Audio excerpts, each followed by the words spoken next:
ఏమ్మా లక్ష్మి, బాబాయ్ ఇవాళ ఏం కూరలు ఇస్తున్నావు? నిన్న తోటకూర తిన్నారు కదా, విటమిన్ కే వచ్చి ఉంటుంది. ఇవాళ కాలీఫ్లవర్ తినండి, విటమిన్ సి వస్తుంది.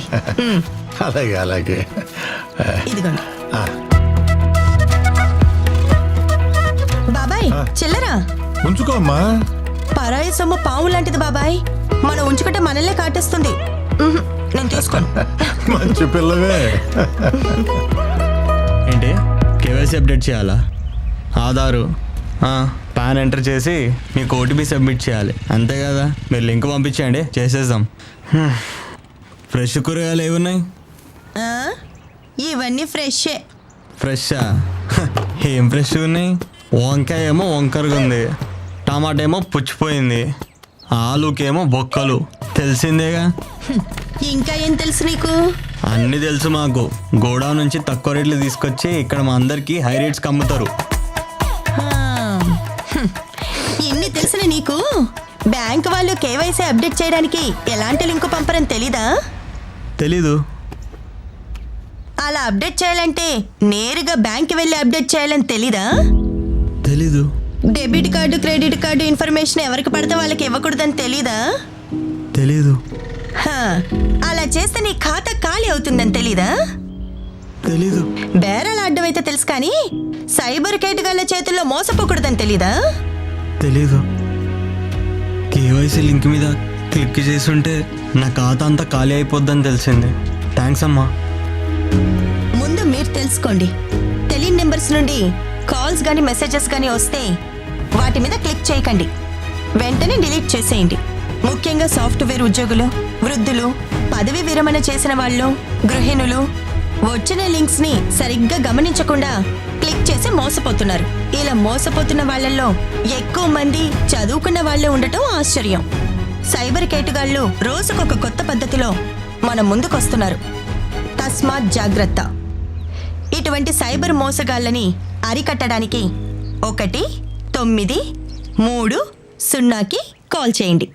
2 years అయింది మీకు ప్రాజెక్ట్ అప్ చెప్పి. Okay sir. Sorry, sir. Sorry, sir. Soon we'll try to complete this. I don't need your excuses. My reputation is at stake. Please excuse, sir. Yes, sir. We'll finish this. I'll give you 3 months time. Thank you, sir. Okay, If you sir. don't complete it by then, I don't need your services. Thank you. Okay? Thank you very much, sir. Thanks a lot, sir. Hello.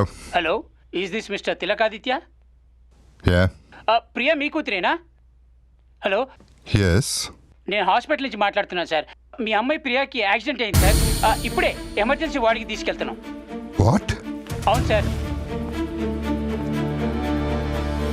Is it bad? Yes sir, road accident sir. Doctors చూస్తున్నారు, very critical condition sir. అందుకే డైరెక్ట్గా operation థియేటర్లోకి తీసుకెళ్తున్నాం. Which hospital? Apollo hospital sir. Head injury అయ్యి heavy blood loss అయ్యింది. మీ treatment start చేయండి, వచ్చేస్తున్నా. వెంటనే ట్రీట్మెంట్ స్టార్ట్ చేయకపోతే తన ప్రాణాలకే ప్రమాదం ఉంటున్నారు సార్. అర్జెంట్గా అడ్మిషన్ ఫీజు 50,000 కట్టాలంటే సార్. నేను వచ్చేస్తున్నా, వచ్చి కట్టేస్తాను. అంత టైం లేదు సార్. మీకు లింక్ పంపించాను, ఒకసారి చెక్ చేయండి. ఆ లింక్ మీద క్లిక్ చేసి పే చేసేస్తే సర్జరీ స్టార్ట్ చేస్తారంట. పంపించేశాను. ఓకే సార్, మీకోసం హాస్పిటల్ దగ్గర వెయిట్ చేస్తూ ఉంటాం.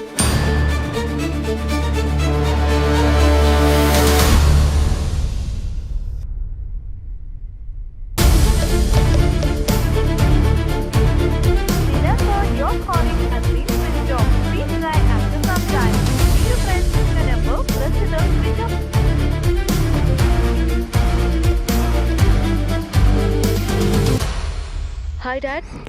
హాయ్ మా, ఎక్కడున్నావు? కాలేజీలోనే ఉన్నాను డాడీ. ఏమైంది డాడ్? ఓకే మా.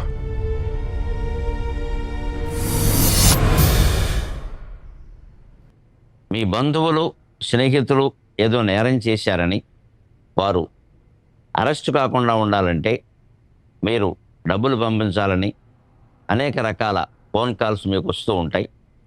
అంతేకాదు, మీకు దగ్గర వారెవరో ప్రమాదానికి గురయ్యారని వెంటనే డబ్బులు పంపమని ఫోన్ కాల్ చేయడం కానీ సందేశం పంపడం కానీ చేస్తారు. ఇలాంటివి నమ్మి ఎట్టి పరిస్థితుల్లోనూ డబ్బులు బదిలీ చేయవద్దు. అలా వచ్చేటువంటి కాల్స్ని మెసేజ్ల్లో వాస్తవాన్ని నిర్ధారించుకుని మాత్రమే స్పందించవలసిందిగా విజ్ఞప్తి. అనుకోనిది ఏదైనా జరిగితే ఫిర్యాదు చేయవలసి వస్తే 1930 మళ్ళీ చెబుతున్నాను 1930 నెంబర్కి కాల్ చేసి ఫిర్యాదు చేయండి, లేదా సమీపంలో ఉన్న పోలీస్ స్టేషన్ ప్రత్యేకించి సైబర్ క్రైమ్ స్టేషన్లో ఫిర్యాదు చేయొచ్చు. అంతేకాకుండా మీ బ్యాంకు వారికి సమాచారం ఇవ్వడం మర్చిపోకండి. సెలవు.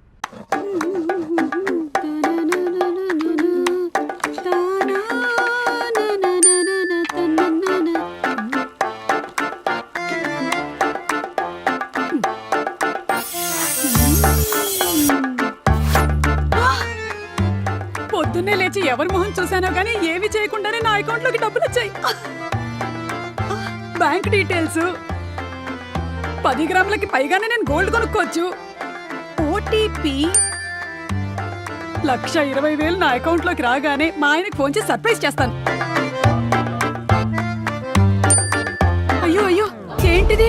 నా అకౌంట్లోకి డబ్బులు రావడం కాదు, నా అకౌంట్లోంచి 4,20,000 పోయాయి. No! ఇలా ప్రలోభ పెట్టేటువంటి మెసేజెస్, కాల్స్ వచ్చినప్పుడు ఆతృతపడి రిప్లైలు, ఓటీపీలు ఇవ్వకండి. ఇలాంటి సైబర్ స్కామ్లని తిప్పి కొట్టి చెప్పండి నో. సార్ రెడీయా? సార్ ఫ్రీగా ఉండండి సార్. సార్ కొంచెం లెఫ్ట్కి రండి sir. Okay sir, ready sir, action. మీకు ఒక విషయం తెలుసా, ఈ రోజుల్లో ఫోన్లు మాత్రమే దొంగతనం చేయట్లేదు, ఫోన్లు ఉపయోగించి కూడా దొంగతనం చేస్తున్నారు. ఇలాంటి కేసులో దొంగలు ఒంటరిగా చేయడం లేదు, వాళ్ళకు అనుకూలంగా యాప్ సహకారం తీసుకుంటున్నారు. ఎలా చెప్పనా, మీకు ఒక ఫోన్ కాల్ వస్తుంది. నమస్తే అండి, మీకు ఒక గుడ్ న్యూస్. మీకు ఇవ్వాల్సిన డబ్బులు యూపీఐ ద్వారా పంపిస్తున్నాం, రిసీవ్ చేసుకోండి. ఇంకో ఫోన్ కాల్ కూడా వస్తుంది. గుడ్ ఆఫ్టర్నూన్ సార్, నేను మీ బ్యాంక్ నుంచి మాట్లాడుతున్నాను. మీరు యూపీఐ ట్రాన్సాక్షన్స్ ఎక్కువ చేయడం వల్ల మీ అకౌంట్ లో మనీ యాడ్ అయింది. మీకు ఇప్పుడే డబ్బులు పంపిస్తున్నాను, రిసీవ్ చేసుకోండి సార్. ఇప్పుడు ఇలా పిన్ను కొట్టగానే రావాల్సిన అమౌంట్ కాక మన అకౌంట్ నుంచి డెబిట్ అయిపోద్ది. ఎందుకంటే మనకు తెలియని ఒక విషయం దొంగలకి బాగా తెలుసు. అదేంటంటారా? యూపీఐ పిన్ నంబర్ డబ్బులు పంపించడానికి మాత్రమే వాడాలి, రిసీవ్ చేసుకోవడానికి వాడకూడదు. గుర్తు పెట్టుకోండి, యూపీఐ పిన్ పేమెంట్ చేయడానికి మాత్రమే వాడాలి, రిసీవ్ చేసుకోవడానికి అస్సలు వాడకూడదు.